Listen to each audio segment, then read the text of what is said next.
Extraordinaria tarde, amigos de Saks. ¿Cómo están? Espero que muy bien. El día de hoy tengo el gusto de tener conmigo al maestro Manuel, que es el dirigente del Mezcal Marillero. Muchísimas gracias por estar conmigo el día de hoy. Hola, ¿qué tal? Buen día. Buen día. Platíqueme un poco. Entiendo que la bebida que ustedes producen es mezcal. ¿Cuál es la diferencia entre el mezcal, el tequila? ¿Hay alguna similitud? Sí hay mucha similitud. De hecho, consideramos que el tequila es así como el hermano mayor, ¿no? Por todo lo que se produce. Pero tenemos varias diferencias entre el mezcal y el tequila. Y la principal diferencia es la norma, ¿no? Ellos tienen la norma 06, nosotros tenemos la 070, que es la que nos rige. Y en esta norma, la principal característica es que el mezcal es 100% agave, es decir, el mezcal, para hacer mezcal, tiene que estar 100% agave, y la diferencia también es que el tequila, su norma le permite el 51% agave y el 49% otros azúcares, ¿no? Esa es una también gran diferencia que tenemos, ¿no?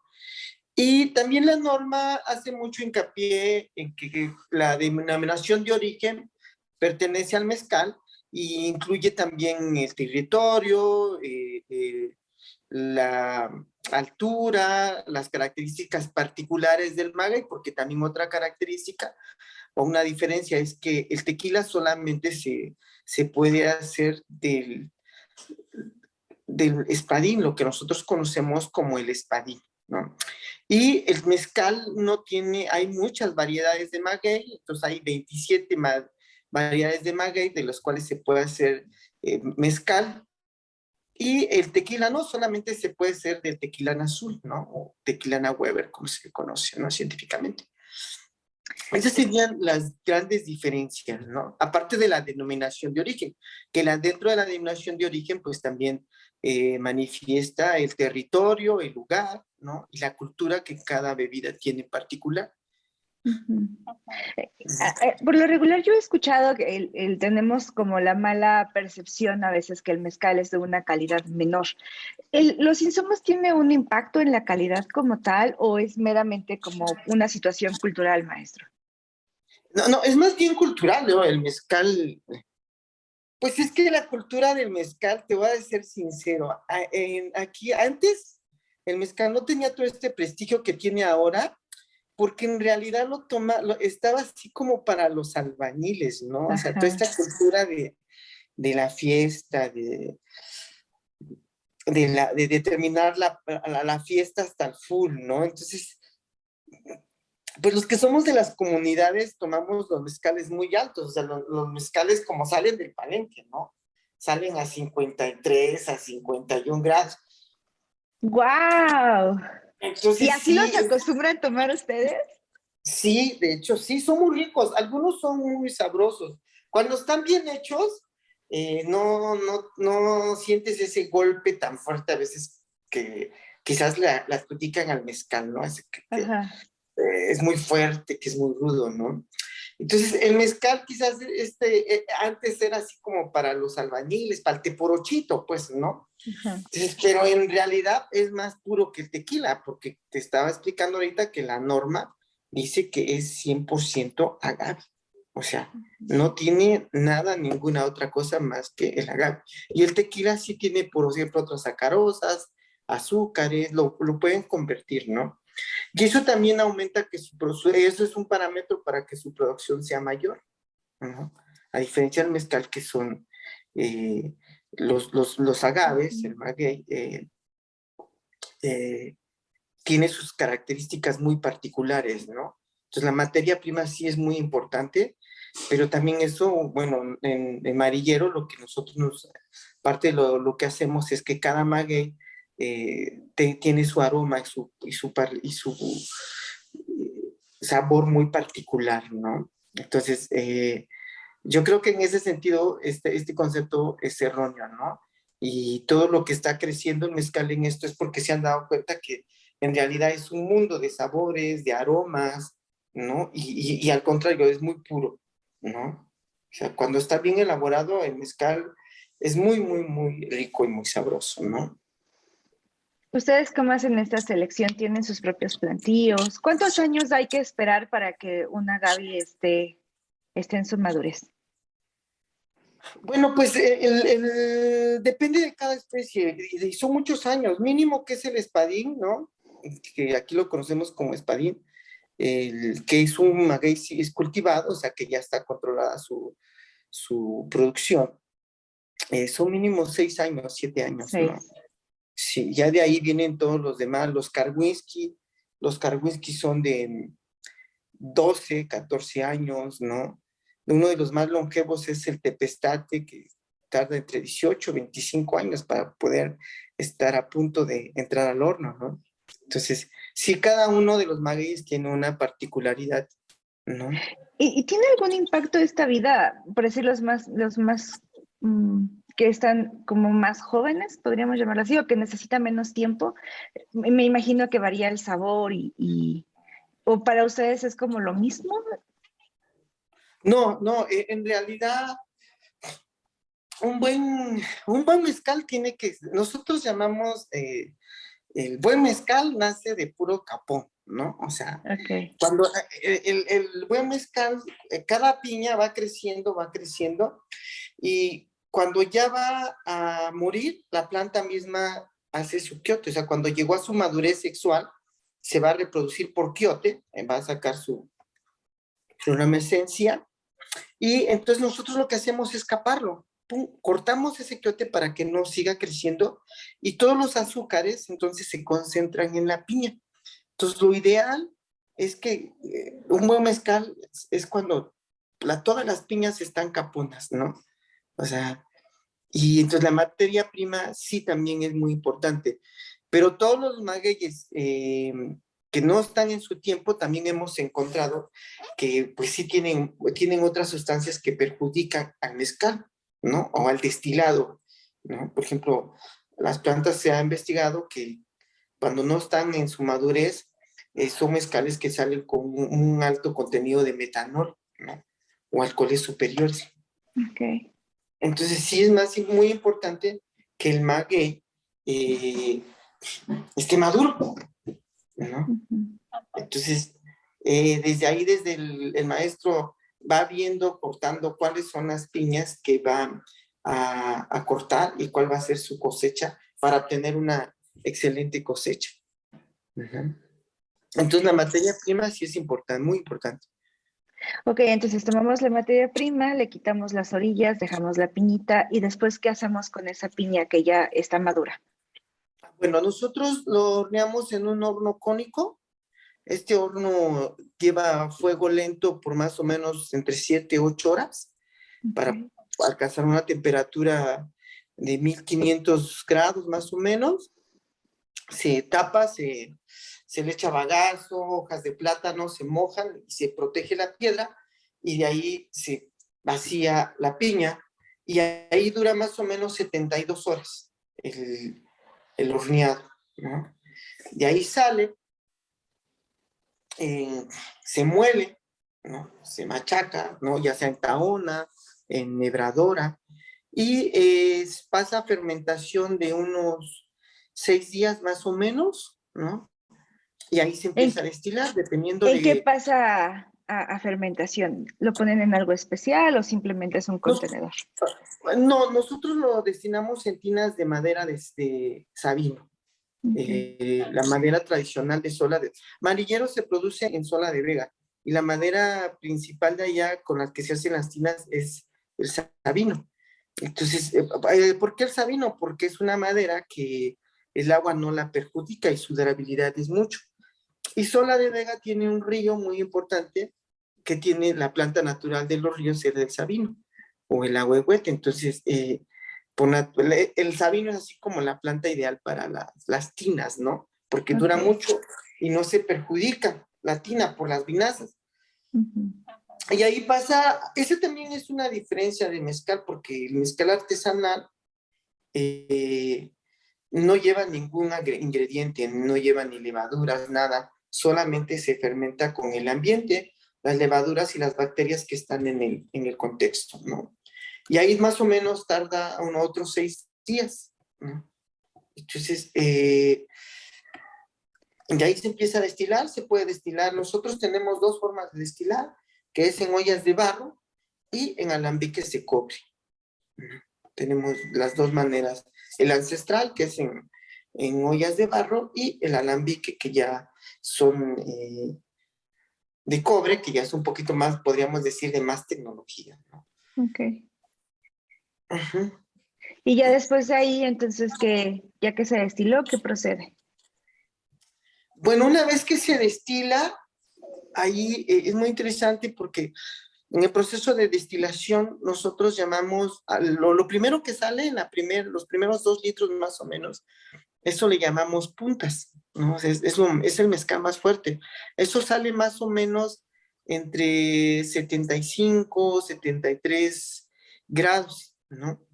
Y de ahí esos 2 litros los desechamos porque es lo que más lleva metanol, tenemos la creencia de que es lo más duro y lo más intenso, y es cuando el alambique se limpia, ¿no? Sale el polvo, todo lo que tiene, ¿no? Y de ahí viene algo que nosotros llamamos cuerpo, que es de los 70 grados hasta los 43 grados más o menos, ¿no? Que de dentro de una destilación, eso le llamamos cuerpo, y ya lo demás de abajo de 43 grados se llama colas, ¿no? Entonces lo que nosotros tomamos es el cuerpo, nada más. Eso se equilibra, el maestro decide en base al aroma, al sabor, a cuántos grados lo va a comercializar, o si ya tiene un cliente, le dice, lo quiero a tantos grados, pues ya lo equilibra a esos grados, y se manda al laboratorio, al consejo regulador, se pide al consejo regulador que se vaya al laboratorio, se sella, lo sellan, se va al laboratorio, y si pasa las pruebas del laboratorio, ya se decide embotellar y etiquetar, ¿no? ¿Y cómo se equilibra? Eh, Pues es ahí, ahorita te estaba diciendo que pues se regula, ¿no? A cuántos grados el maestro cree que ese mezcal va a estar muy degustable, muy sabroso, ¿no? Hay quienes a veces quedan a 47 grados, a 48, a 50 grados, depende del maestro, el maestro mezcalero es que diga, es que aquí está la esencia de este mezcal, ¿no? Ajá. Maestro, platícame un poquito sobre este intento de combinar el mezcal con la gastronomía. Veo que ustedes están trabajando como hicieron un evento o están promocionando su evento para Día de Muertos, de mezcal, Sí, arte y gastronomía. pues es algo muy interesante porque pues la comida oaxaqueña siempre ha estado rodeada del mezcal, o sea, el mezcal está inmerso en toda la cultura, o sea, como dice el dicho, ¿no? Para todo bien, mezcal, para todo mal también, ¿no?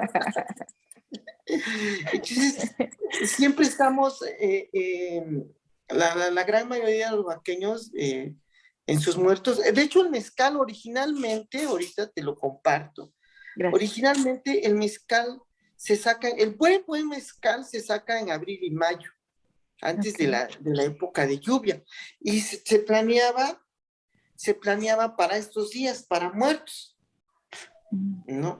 Entonces, el mezcal se producía en abril y mayo porque en esa época pues no hay mucho trabajo y además el maguey está muy maduro, no está en proceso de crecimiento, entonces tiene una mayor condensación de azúcares.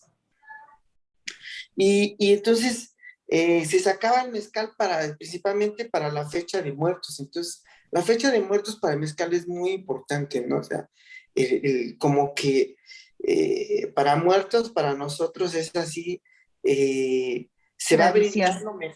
se va a brindar lo mejor de la vida, ¿no? O sea, las mejores frutas, el mejor mole, todo va a llegar para ponerlo al altar, ¿no? Entonces, sí es, para nosotros en la comida sí es muy, muy importante el mezcal, ¿no? O sea, siempre está presente. Y esto está genial porque cambia un poquito la dinámica a lo mejor ya no consideramos solo esa perspectiva, no mala, pero a lo mejor clasista o clasificada a que solo era para cierto tipo, sino hoy también lo podemos ver como una forma de degustar con nuestra comida y de verlo como algo más cotidiano, ¿no?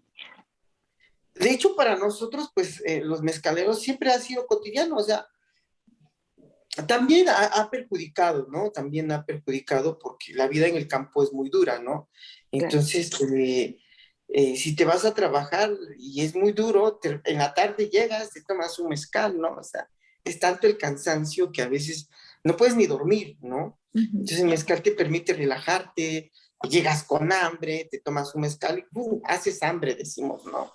Y entonces cuando las fiestas antes de, o cuando es fiesta, también fíjate qué importante, en las comunidades no te dan de comer así inmediatamente, ¿no? O sea, llegas, en el pueblo lo que hacen es llegas, te sientas, dialogas un rato y te invitan a un mezcal, te invitan tu chocolate, tu pan y te invitan a un mezcal, ¿no? Entonces, antes de comer, la costumbre es que te tienes que tomar 3 mezcales, ¿no? En las Ok. fiestas, ¿no? Entonces no te sirven si no te has tomado esos 3 mezcales. ¿Y así solitos? ¿Con limón al Sí, menos o solos? no solos, o sea, el limón así es como mucho el tequila, ¿no? Ajá. Pero nosotros el mezcal no le hacemos feo a la hora que sea, ¿no?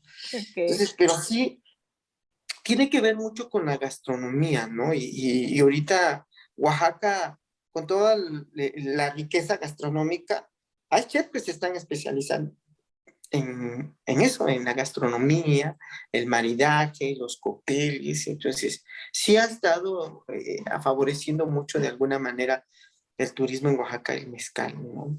Y con toda la gastronomía que tenemos es extraordinario, ¿no? Sí, claro. Platíqueme un poquito qué ha sido lo más complicado de tener este proyecto, qué ha sido lo que más le ha dificultado de poder cimentar este mezcal. Fíjate que lo más difícil creo que ha sido es eh, la producción del agave, ¿no? Sí. O sea, la producción del agave, cuando yo te platico que son 7 años, ¿no? Los demás, los whisky, los barriles, que son 12, 13 años. Entonces, ahorita con este boom se está acabando el agave, ¿no? Entonces, por ejemplo, en mi zona ahorita ya no hay agave silvestre. Hace 5 o 6 años empezamos a sembrar tobalá, porque una especie que estaba es endémica de la comunidad, pero se perdió, se estuvo a punto de desaparecer, ¿no? Entonces tuvimos que juntarnos ingenieros, interesados, capacitar el personal, crear el capital humano Claro. para poder tecnificar, recuperar el maguey, buscar la semilla y volver a domesticarlo, podríamos decir, ¿no? Entonces la parte más difícil que tiene ahorita el maguey es cubrir la demanda, el mezcal, perdón, es cubrir la demanda del maguey, ¿no? Creo que esa parte es lo más complicado porque, pues a diferencia de los demás, de que como comentas, este es el tercer boom que tiene el mezcal y nadie lo esperaba que fuera tan intenso, ¿no?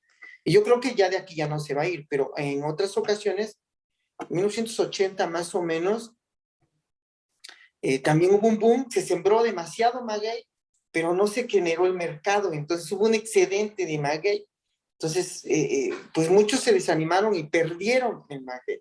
Ujú. Entonces ahorita pensaron que iba a pasar eso y desafortunadamente no fue así. Entonces ahorita todos estamos de alguna manera sembrando maguey, ¿no? Entonces la parte más complicada ha sido eso, tener la materia prima para poder cumplir la demanda del mezcal, ¿no? Ese es un grave problema que se está teniendo ahorita, ¿no? Aparte me encanta la perspectiva que usted da, porque al final es cómo ocupamos ese recurso, en este caso el maguey, y cómo nosotros, entre capacitar a la gente y verlo con especialistas, podemos incluso propiciar al mismo resurgimiento de esta especie, ¿no? Creo que es importante también ver que las cosas que consumimos también requieren del cuidado para que obviamente tener las materias primas que nos permita seguir teniendo mucho mezcal a futuro. Y de hecho nosotros, fíjate que criamos, ahorita te hablaba criamos otro palenque debido a que el mezcal ancestral, ¿no? Que es en el olla de barro, tiene un mayor consumo de agua y de leña. Entonces, sí se oye muy romántico, ¿no? Y todos ahorita en Oaxaca dicen, no, un mezcal de olla de barro, no, un mezcal de olla de barro. Pero no se dan cuenta que aumenta el consumo de agua, aumenta el consumo de leña, hay mayor deforestación, ¿no? Entonces, nosotros criamos el otro palenque con alambiques de cobre en el sentido de reducir, ya ves, con todo esto, la marca también tiene reconocimiento por Septimés como 100% orgánico. Entonces, de lo más interesante que aprendimos ahí fue la palabra de sustentabilidad, ¿no? Entonces, esta palabra implica que cuidemos el medio ambiente, ¿no? Entonces, que cuidemos los recursos naturales. Entonces, sí tenemos en este sentido, todo ese cuidado de cuidar el agua, cuidar la leña, intentar no solamente tener monocultivos, o sea, y de alguna manera cuidar el medio ambiente, ¿no? Entonces, sí, eso es un apartado, creo que muchas marcas o muchas regiones lo están olvidando, ¿no? Pero nosotros en este sentido en Zona de Vega y en especial Marillero, sí va un poquito adelante en este sentido, cuidando todos estos aspectos de la naturaleza, ¿no? Entonces, Sí, claro. sí, lo más difícil para mí ha sido, porque luego a veces, como hay un desconocimiento de la cultura del mezcal, ¿no? O sea, especialmente llegan a mi mezcalería y me dicen, es que quiero un jabalí, ¿no? Y le digo, no produzco eso, ¿no? Y quiero un arroqueño, no, pues no tengo arroqueño, ¿no? O sea, mira, tengo ¿no? Que es un coyote. Entonces, como que a veces, por eso es muy importante, ¿no? Cuando me preguntaron uno, ¿cuándo es un buen mezcal, no? ¿Cuándo es una buena marca? Digo, pues revisa eso, ¿no? Revisa que sea el comercio justo, revisa que la marca tenga precios justos, revisa que el maestro mezcalero respete la cultura del mezcal, que el personal sea bien tratado, ¿no? Entonces, todo eso de alguna manera implica mucho trabajo, ¿no? Entonces, a veces las personas no lo entienden, que hay veces que no tenemos esos mezcales, ¿no? Y entonces hay gente que es engañada, ¿no? Porque también lo hemos encontrado, que dicen, no, mira, pues este es un tobalá, ¿no? Y yo les digo, no, eso no es un tobalá, es un espadín, ¿no? O sea, y como hay el desconocimiento, entonces es timada en este sentido, ¿no? Entonces sí, creo que lo más complejo y pero también así como es lo más complejo y lo más difícil que es la reproducción de los magueyes, creo que también es una gran oportunidad para diferenciarnos de los demás tequilas, de los demás licores, ¿no? O sea, cuando tú te tomas un barril, tiene un aroma muy particular, un sabor muy particular, un tobalá es totalmente distinto, ¿no? Entonces, creo que eso también es así como es la mayor dificultad, creo que así también representa la mayor oportunidad para el mezcal, ¿no? Porque, por ejemplo, te platicaba, el tequila solamente se puede hacer del espadín, ¿no? O del tequila azul. Y el mezcal no, porque tiene una gran diversidad de magueyes, ¿no? Y cada uno tiene un sabor y un aroma en particular, ¿no? Entonces, así como esto, como tú me preguntas, ¿cuál ha sido la problemática más difícil? Es la materia prima, ¿no? Cuidar la materia prima, cuidar la leña, no deforestar todos los árboles, ¿no? Entonces, esa es una gran dificultad que tenemos en la cultura del mezcal, ¿no? Y lo que decía de todo el trabajo que hay detrás de ver un producto, a lo mejor una tienda, ¿no? El trato de la gente, los recursos.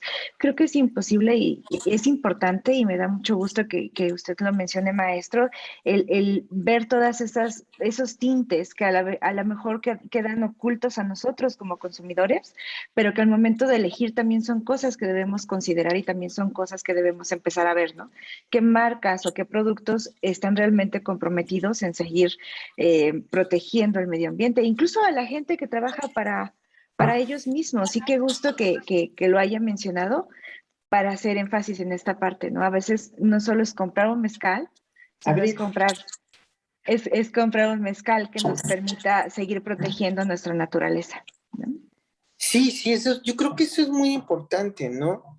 Eh, ese cuidado que se tiene con la naturaleza, a veces el mercado no lo entiende, ¿no? O sea, quizás también es, fíjate, esa es otra gran diferencia de un buen mezcal. Por ejemplo, los lotes amarillero, los lotes más grandes, así cuando nos da muy, muy, muy bien, pues, son lotes de 1,500 litros, ¿no? O sea, las producciones son pequeñas. Okay. Esa es la gran diferencia también del tequila. O sea, nosotros tardamos más o menos, imagínate, un lote, tardamos más o menos 25 días para hacer un lote. El tequila no, el tequila lo hacen en 72 horas. Wow. O sea, 4 días máximo, pues, o sea, tienen hornos que cuece el maguey en 4 horas. O sea, desde ahí ya también marca una gran diferencia. 4 horas lo meten a un horno de flujo laminar, el proceso es mucho más rápido también, ¿no? Uh-huh. Entonces, nosotros lo cocemos en 72 horas, desde ahí ya viene también una gran diferencia, ¿no? O sea, eh, y las marcas en este sentido sí tienen que intentamos, los mezcales artesanales y ancestrales tienen que verificar ese proceso, ¿no? Tienen que establecer esos procesos y verificar que sean los lotes, esa es otra gran diferencia, los lotes son pequeños, ¿no? O sea, porque todavía ocupamos de alguna manera magueyes silvestres, ¿no? Entonces, eso también implica en el costo, ¿no? O sea, imagínate cuando nosotros trabajamos los carhuisquis, los arroqueños que están en el monte, tenemos que juntar 5 personas, 5 bestias, 5 burros, darles de comer, llevarse agua e ir a buscar el maguey, ¿no? Entonces ahí tardamos más o menos unos 5 o 6 días en juntar el maguey, ¿no? Juntar el lote de 2 toneladas, 3 toneladas. A diferencia de que cuando haces un espadín que ya está cultivado, que ya está en la carretera, que ya entra en la camioneta, y en un día con esos 5 hombres haces el lote de espadín. Entonces eso también va marcando mucho la diferencia, ¿no? O sea, de los lotes también es muy importante. Creo que los lotes de los mezcales silvestres son lotes muy pequeños, ¿no? O sea, no son grandes volúmenes. Entonces cuando te tomas un mezcal con esas características, pues tienes que aprender a disfrutarlo y saber cuánto trabajo hay detrás de una botella de mezcal, ¿no? Y entender que su identidad radica en eso, en que es incluso algo silvestre todavía, ¿no? Así es, ¿no? De hecho, el maguey yo le llamo, el maguey es bien silvestre, o sea, Ajá. es durísimo ese mundo, ¿no? Sí, A claro. veces cuando van las personas al palenque me dicen, ¡ay, qué pesado es eso! No, le digo, cuando ya llega el maguey, aquí eso ya es lo más fácil, ¿no? Lo más difícil es irlo a traer. Cuando se corta el maguey se defiende. Saca un agua, un poquito, y que nos da roña, decimos. O sea, Así. Y come pica y da muchísimo. muchísima comezón. Da muchísima comezón y casi te vuelves loco, ¿no? Entonces, para mí, ya que llegue el maguey al palenque, eso es lo más fácil. Ya, o sea, ya es hornearlo, molerlo, ya. Pero todo el gran trabajo que tuvo para crecer ese maguey es un gran, o sea, hay que limpiarlo. Nosotros a veces hemos sembrado maguey, te lo comparto, Gracias. y le decimos que es de mínima intervención porque, pues vamos, lo sembramos, pero nunca más nos da tiempo ir a fertilizarlo, limpiarlo. Solamente más o menos vamos, creo que ese maguey ya va a empezar a estar bueno, ¿no? Entonces, pero ya, ¿no? A diferencia de las grandes tequileras, las grandes industrias, que pues sí contratan gente, fumigan, todo eso. Entonces sí hay una gran diferencia entre los tequilas y los mezcales artesanales de Oaxaca. Y aparte no es como tan necesario hacer tanto, ¿no? O sea, creo que el maguey es muy noble y crece como muy solito, ¿o me equivoco? Ah, no, también es delicado, ¿eh? Yo también Sí, tenía esa visión, sí. Pero fíjate, porque finalmente si tú lo cuidas, crece eh, mejor. crece mejor, reduces tiempo, se hace más rentable, ¿no? Ok. Recoges más hijuelos, O sea, sí, si tú lo cuidas, también se vuelve más rentable el mismo maguey, la verdad, porque es dinero. Claro. Si tú vas, es como un hijo, le digo yo, o sea, si tú vas, le quites la hierba, le aflojas la tierra, por lo menos te va a dar más hijuelos. O sea, porque si no lo cuidas, te va a dar 1 o 2, 3 hijuelos. Y si no lo cuidas también, si no le quitas los hijuelos, también ya la planta se confunde y ya no sabe si crece la mamá o crece el hijo y también reduce el tamaño de la penca, ¿no? Sí. Entonces, entre mayor cuidado tú le tengas al maguey, reduce los tiempos, ¿no? De cosecha. Entonces, eso es también la optimización del tiempo, ¿no? Entonces, sí, Qué interesante. o sea, hemos hecho experimentos, por ejemplo, en arroqueño, que pensamos que no podíamos reducir el tiempo y hemos hecho investigaciones y hemos reducido de 12 años, los hemos reducido a 6 o 7. O sea, Oh, hay es un plantas. rango considerable. Sí, ¿no? Excelente, o sea, lo regamos, lo cuidamos y excelente, ¿no? Hemos cosechado tobalás también de 4 años, o sea, un tobalá de reducir de 7 años a 4 años, créeme que sí, pero lo hemos cuidado, lo hemos regado, ¿no? En la época de sequía se le da un riego, por lo menos un riego al mes, bien, bien, bien, un riego bien, y la planta se reduce el tiempo. ¿Y ustedes tienen allá problema con el agua? ¿O si tienen acceso a? No, no. Ujú. Va a ser un gran problema. Te estaba comentando ahorita que la olla de barro tiene un alto consumo de agua. El mezcal, fíjate que es bien interesante porque me gusta, me encanta a mí porque Se nota. es el control del tiempo y la temperatura, ¿no?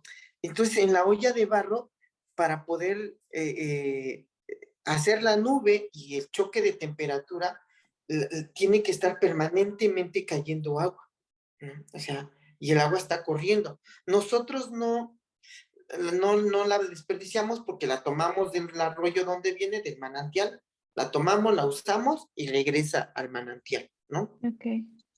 Pero en ese mismo proceso ya hay una contaminación, entonces Ujú. si fuéramos sustentables con ese palenque, tendríamos que poner filtros y más cosas. Entonces, el problema también está en eso, o sea, que el agua se está acabando y no es cuestión de nosotros y no depende de nosotros, o sea, las diferencias de lluvia se están modificando los tiempos de lluvia, ¿no? Hay años, por ejemplo, hubo un año que la canícula duró 45 días, o sea, fue una gran pérdida para todos, ¿eh? O sea, yo recuerdo que hace 3 años sembré mucho maguey pues lo sembramos lo sembramos en mayo y dijimos, no, pues va a llover muy bonito. No, la canícula se fue 45 días y perdimos mucha planta también de maguey. Murió mucho tobalá, ¿no? El tobalá es un maguey muy codiciado en la región, pero que pensábamos así que también era muy, muy benévolo, pero no, ahí Resistente. nos dimos cuenta que no, ¿no? Es más resistente el espadín. Hay otros magueyes mucho más resistentes que pueden estar mucho tiempo sin agua tirados, pero en esa época perdimos. Entonces, al siguiente año el manantial se secó. Entonces, ahorita estamos intentando o buscando recursos para hacer presas, ¿no? O mínimo conseguir contenedores de 50,000, 60,000 litros, ¿no? Claro.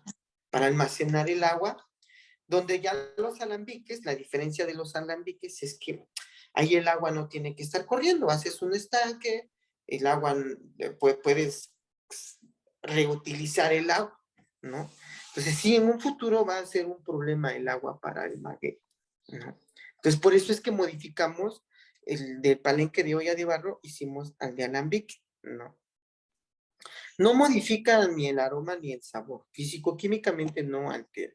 Entonces, esto tiene que ver con el cuidado del agua y el consumo de leña se reduce también, ¿no? Entonces, las horas de trabajo también disminuyen para el personal.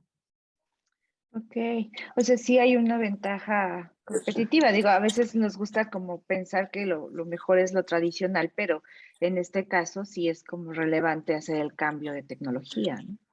La ventaja Sí, es mucha. de hecho, y te voy a decir, o sea, porque realmente en la olla de barro también hay mucha merma, ¿no? Se pierde más producto, ¿no? Por los Ok. procesos de la olla de barro. Entonces, y también hay una reducción de los tiempos también, ¿no? O sea, y a veces el cliente me dice, oh, ¿por qué ese de olla de barro vale más? ¿No? Digo, no es porque físico-químicamente haya modificado, sino es todo el tiempo que tuvimos que estar ahí para poder hacer eso, ¿no? Ya cuando haces ay, se me fue la palabra, tus costos de producción, ¿no? Ujú. Y ves las horas de trabajo y todo eso, sí se modifica. Uh-huh. Claro.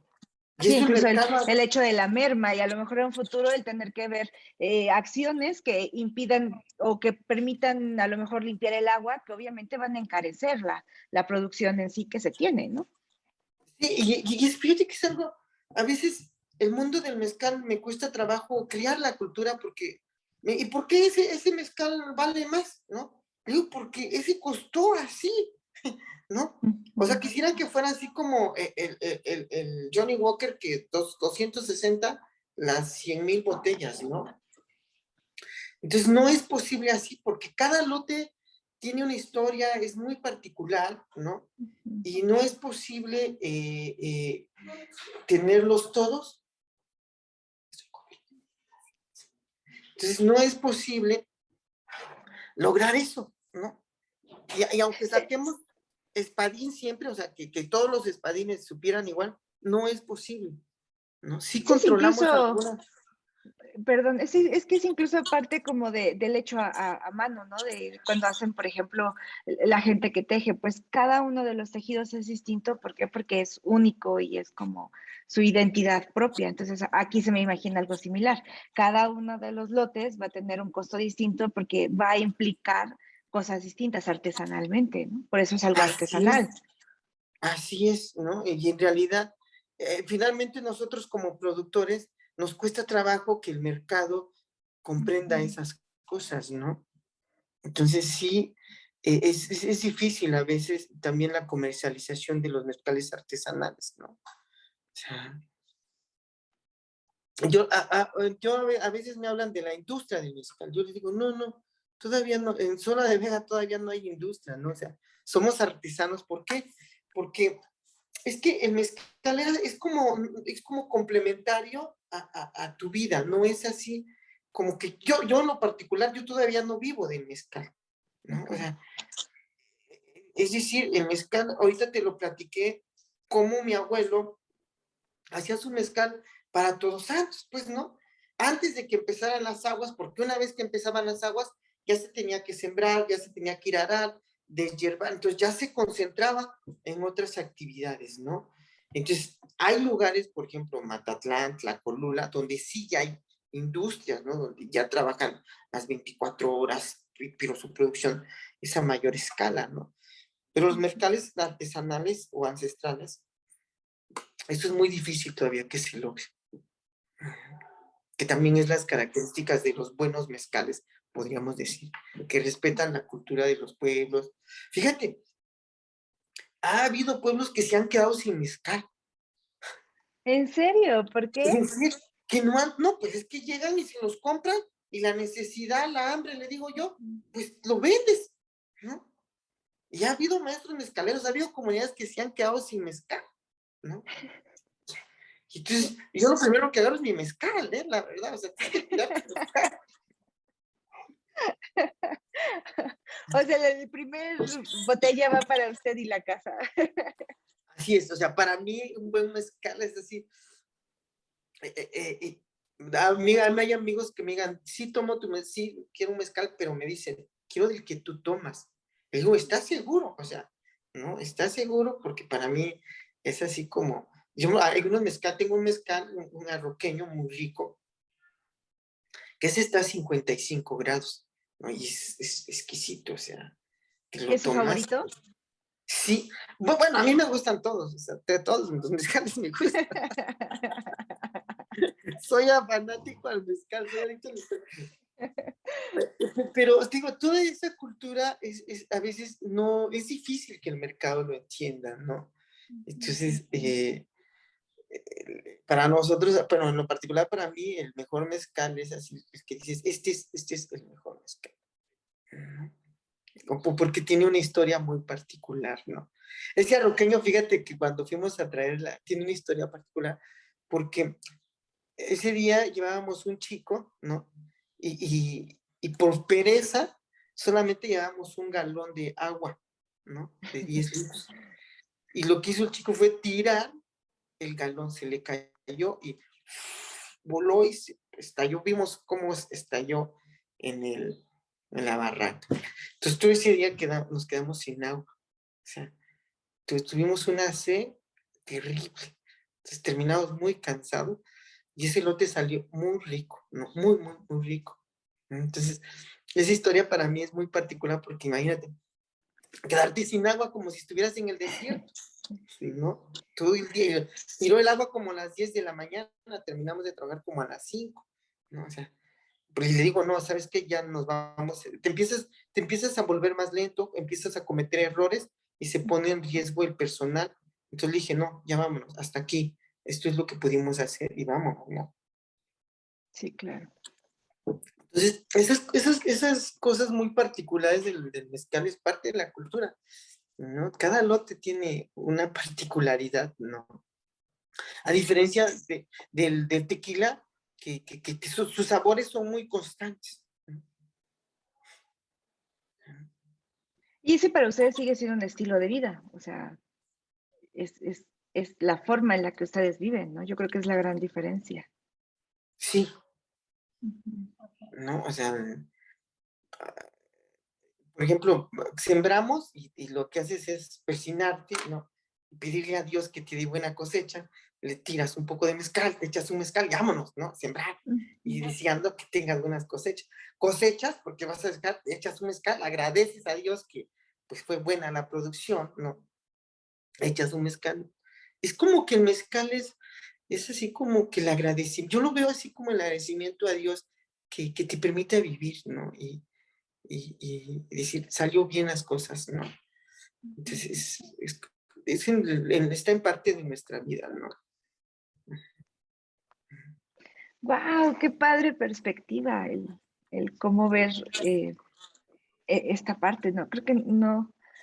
Bueno, nunca había tenido el gusto de conocer a un maestro mezcalero. Muchas gracias por estar con nosotros el día de hoy. Pero qué padre visión esto que usted me hizo, o sea, cómo ustedes lo ven como el estilo de vida y al final sigue siendo algo artesanal, algo vivo incluso, ¿no? Su creación. No, no, es que en realidad es vivo, o sea, en este sentido, eh, eh, tiene vida, o sea, eh, yo veo a veces que hay personas que agitan la botella, ¿no? Y le digo, no, no, no, porque está vivo, y en realidad está vivo. O sea, si tú agitas la botella, lo que estás haciendo es activarle, darle vida a esa botella y te va a hacer daño porque se va a potencializar, ¿no? Entonces, lo mejor es que la agarres tranquilamente y la sirvas con cuidado y la degustes, ¿no? O Sin sea, pues, despertarlo. sí, pero si lo haces así, en verdad es un truco para que te emborraches. No sé si has visto que en algunos lugares hacen los shock, ¿no? Te agitan el mezcal, lo azotan y pum, tú te lo tomas de trago. Lo que estás haciendo es ponerte loco, ¿no? A diferencia de degustarlo, para nosotros es degustarlo, es servirlo con calma, tener calma, ¿no? Y degustar el mezcal, ¿no? O sea, te decía ahorita que cuando ya hay una fiesta y llegas a la fiesta, lo primero que hacen es darte tu chocolate, tu pan y tu mezcal. Y que tengas paz, ¿no? Que te dispongas a convivir con el otro, ¿no? Y ya que tomaste tus tres mezcales, ahora sí, pum, ya te sirven la sopa, el caldito, el mole, ¿no? Entonces, tiene que ver con esto, con esta particularidad de que sí, yo le digo así, aunque sí, ya está líquido, ya está embotellado, pero tiene vida, ¿no? O Sí, sea, claro. sí, tiene vida, ¿no? Aunque ya tuvo todo, una modificación, ya tuvo todo un proceso, lo fascinante es eso, pues, cómo a mí me sorprende cómo en el proceso físico-químico, cómo puedes capturar el aroma y el sabor de cada maguey. Eso es genial, eso es único. Y sí lo logramos hacer. Wow. Maestro, si alguien quisiera dedicarse a lo que usted hace, ¿qué consejo le daría? O consejos. Bueno, nosotros vamos al campo, yo siembro, así, yo siembro mi planta, tengo un invernadero, voy, recojo semilla. Y yo les diría que no lo hagan porque es una vida muy difícil. Pero debe también ser muy bella, por algo está ahí. Sí, pues también es muy padre porque das vida, ¿no? O sea, cuando al menos hacemos el almácigo, a veces somos bien inocentes también, ¿no? Porque al menos hago mi almácigo, tiro mi ¿Qué semilla. es eso?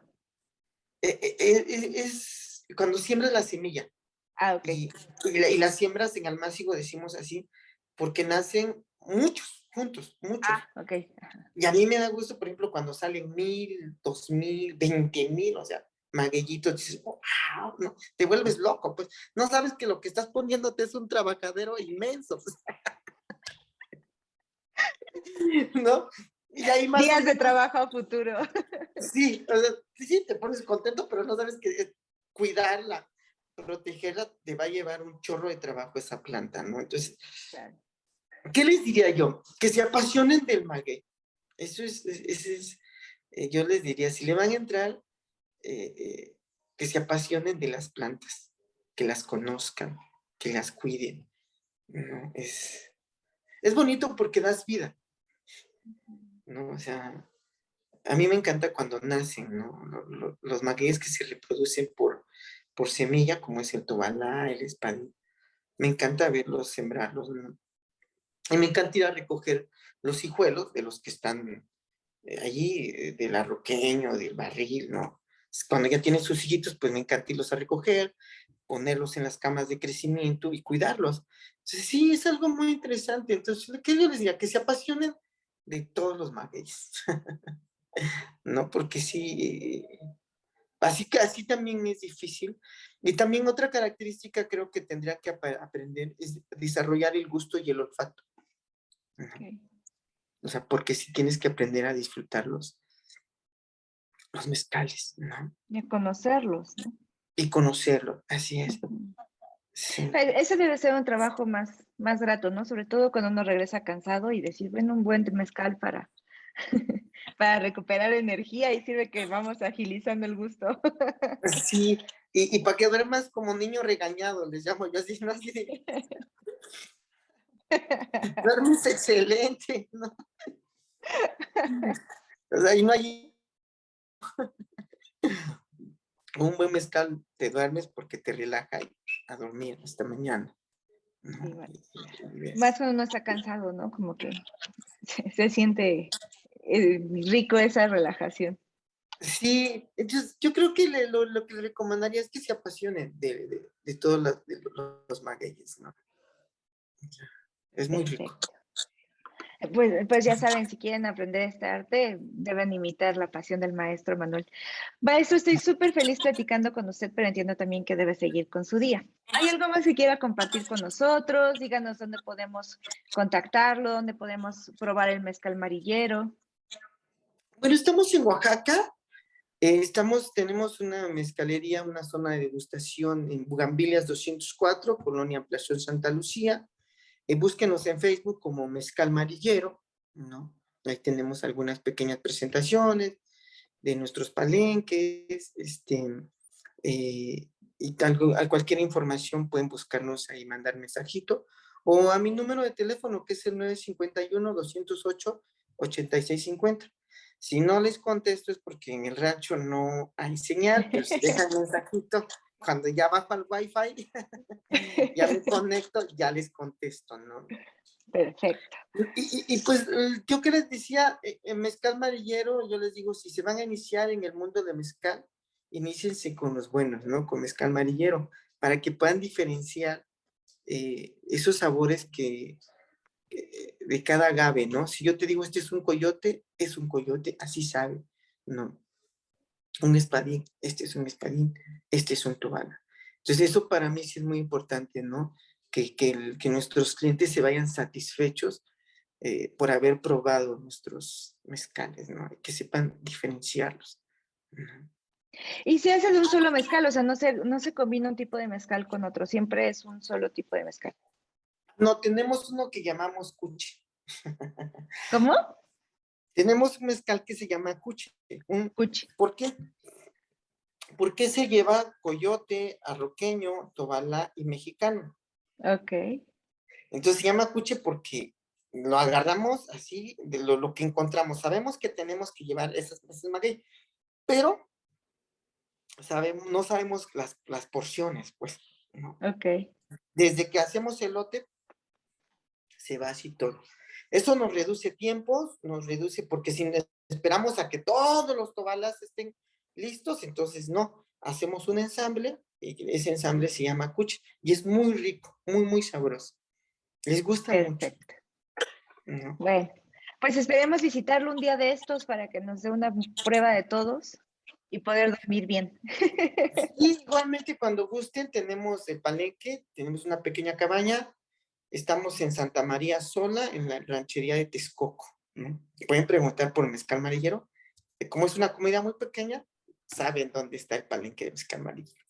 Perfecto. Cuando gusten. Muchísimas gracias. Le agradezco muchísimo el tiempo que estuvo conmigo el día de hoy y todo el conocimiento que me compartió a mí y a quienes nos ven a través de Sax.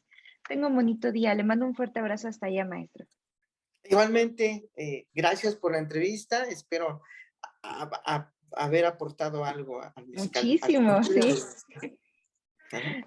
Sí, definitivamente nos aportó mucho el día de hoy y sobre todo muchas gracias por su pasión y la sencillez en que explica todo. Ok, no, te agradezco. Que tengas bonito día. Buen día.